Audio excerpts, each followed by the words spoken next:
Hola, bienvenido a Proemprendimiento, tu espacio para aprender a emprender con nosotros. El día de hoy vamos a tener un programa muy suculento, vamos a hablar de la industria gastronómica y tenemos el gran placer de contar con don Armando Escanone y tendremos a un chef reconocido venezolano. Esperemos que te guste este programa. Bienvenidos.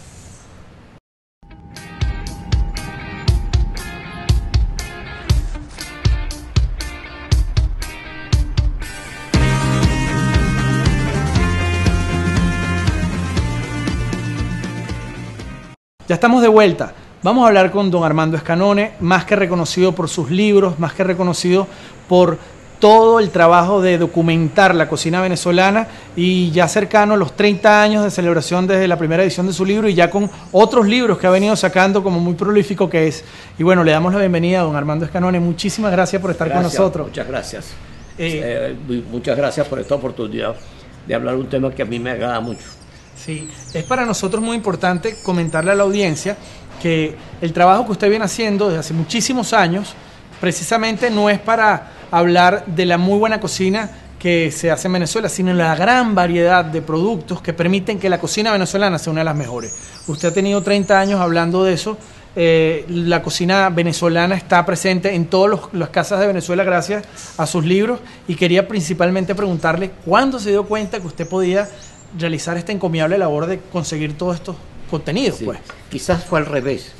Yo me di cuenta después de tomar la decisión de hacer, no un libro, yo nunca pensé hacer un libro al principio, pero sí pensé recopilar todo lo que podía de la cocina tradicional criolla. Digo criolla porque efectivamente creo que es una cocina que se comienza a perfeccionar a mediados del siglo XIX. Hasta ese entonces no creo que se pueda hablar de nuestra cocina, sino de de algunos platos o algunas cosas, pero en ese momento empezamos a recibir muchos aportes mediterráneos especialmente, que han hecho de que nuestra comida sea una comida muy rica y compleja, muy cosmopolita, muy suculenta, e inclusive a veces yo diría hasta voluptuosa. Y hoy en día reconocida también, muy reconocida. Por supuesto, yo soy el primero en reconocerlo y por eso para mí era muy importante reconocer la comida venezolana. Ante la escasez de cocineras venezolanas en nuestros fogones, yo empecé a sentir la ausencia, porque ya para el año 50 del siglo pasado ya había desaparecido buena parte de nuestra... Habían desaparecido además las viejas cocineras que guardaban esa tradición. Y a pesar de que yo no había sentido esa falta, porque siempre tuve, tanto en la casa de mis padres como en mi casa, siempre tuve cocineras venezolanas excelentes. Sin embargo, salvo un pequeño, precisamente un poco antes del año 50, cuando mi cocinera tuvo que abandonar, la que tengo hoy día inclusive, ya tenía tiempo conmigo, tuvo que abandonar porque iba a tener una niñita y tuvo que retirarse un tiempo antes y pasar mucho tiempo después criando a su niñita. Entonces yo en ese entonces sí tuve cocineras colombianas, españolas, de diferentes nacionalidades. Y a pesar de que no pasé trabajo porque el hilo umbilical, ese hilo de la comida tradicional, lo mantenía en mi casa.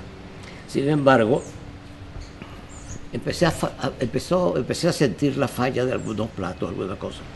Y resolví hacer un recetario, una recopilación, diría una recreación, porque no había recetas, y resolví no pedirle recetas a nadie.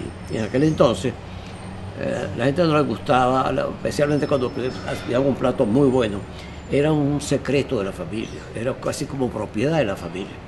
Y yo no quería exponer a mis amigos o a la persona a quien le preguntara a la situación incómoda de darme una receta o sacarme el cuerpo y decirme, no, eso es una cosa de la familia, etc. De manera que yo empecé a recopilar, en base a mi memoria gustativa, tenía unos ingredientes distintos a los que yo había comido en la casa de mis padres. Y ya mis padres ya en ese momento ya no habían fallecido los dos. Empecé a hacer, en base a mi memoria gustativa, tratando de lograr con los ingredientes que en ese momento tenía, lo que yo había muchas veces comido en mi casa. En definitiva, logré recopilar unas 700 recetas por memoria gustativa. Imagínese. No tenía recetas, no tenía medidas, sí tenía mi memoria gustativa. Y allí estaban depositadas, si no las cantidades, lo que intervenía en cada plato. Bueno, debe haber sido muy buena su memoria. Muy buena. Porque obviamente lo que usted deja en constancia en sus libros y todos los recetarios que han generado han sido muy exitosos, Bueno, porque si se siguen al pie de la letra, la comida queda espectacular. Bueno, en realidad siempre tuve algo de ayuda. Tenía en las personas que me acompañaban en mi casa, habían junto conmigo en mi casa aprendido muchas de las cosas, y en los últimos años de vida de mi mamá habían inclusive aprendido muchas de las cosas que se preparaban en mi casa. El repertorio básico de platos distintos en mi casa era altísimo, altísimo. Y hace poco, nunca me había atrevido a calcular cuántos, pero hace poco, por un accidente, tuve que hacer una lista de las cosas más comunes en mi casa hoy día. Y resulta que me resultaron una lista como de 50, 60 platos. Permítame que lo interrumpa. Vamos al corte que se llama Pregúntale a Dr. Google, precisamente para averiguar sobre estos temas que estamos hablando el día de hoy, que es la industria culinaria. Ya volvemos.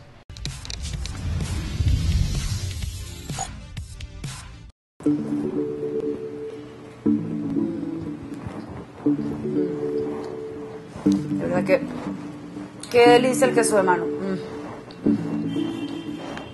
¿De dónde vendrá el queso de mano? Vamos a preguntarle a mi amigo Dr. Google, a ver.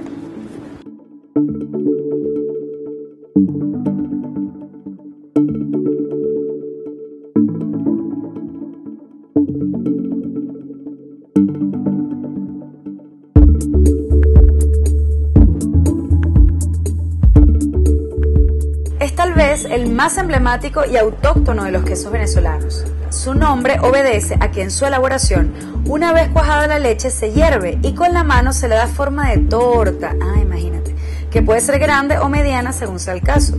Los más famosos son los producidos en el estado Guárico, aunque otras regiones del país los fabrican también de excelente calidad. Rafael Cartay, cuando narra sus andanzas por los llanos venezolanos, lo menciona así: era un queso cremoso, jugoso, suave, con la cantidad justa de sal, formado por capas que uno podía separar con las manos o con los labios y que se diluía en la lengua, llenando de frescura toda la boca. Ay, se me hace agua la boca. ¿Quién no? Ven, qué sencillo es investigar. Pregúntale a Dr. Google, que él siempre sabe. Yo soy Ana Vélez Jiménez y te invito a que nos sigas en proemprendimiento.com. Mientras tanto voy a seguir comiéndome mi cachapita con queso, que está buenísima.